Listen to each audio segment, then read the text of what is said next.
Minnesota, 14 mai 2008. Il est environ 2 heures du matin, quand Brandon Swanson, 19 ans, appelle ses parents. Sa voiture est tombée dans un fossé. Il n'est pas blessé, mais il est perdu, seul, au bord d'une route sombre. Il leur dit qu'il est proche d'une petite ville appelée Lind et leur demande de venir le chercher. Brandon rentrait d'une fête de fin d'année universitaire. Il n'avait pas bu, selon ses amis. Il connaissait bien la région. Mais ce soir-là, il semble désorienté. Il pense être dans un coin, alors qu'il est en réalité à près de 30 km de là. Comment a-t-il pu autant se tromper? Ses parents se mettent en route. Ils gardent Brandon au téléphone pendant tout le trajet. Il roule dans le noir, scrutant chaque virage, chaque panneau.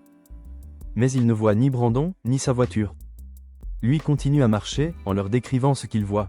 Des champs, des lumières au loin, un sentier, puis, après 47 minutes de conversation, il crie « Oh, merde !» et la ligne se coupe. Définitivement. Le lendemain matin, la police retrouve sa voiture. Elle n'est pas à Lind.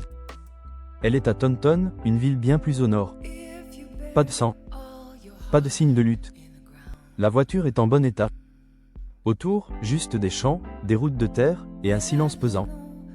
Des hélicoptères, des chiens pisteurs, des centaines de bénévoles fouillent la région pendant des jours. Un chien suit sa trace jusqu'à un ruisseau. Puis plus rien. Certains pensent qu'il est tombé dans l'eau.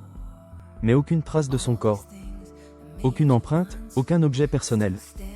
Rien. Alors, que s'est-il passé? Une chute accidentelle dans l'obscurité?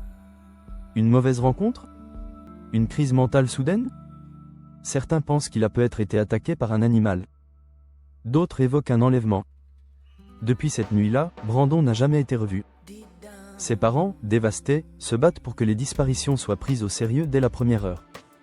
Grâce à eux, le Minnesota adopte une nouvelle loi, Brandon's Law, qui oblige la police à réagir immédiatement en cas de disparition, même d'un adulte.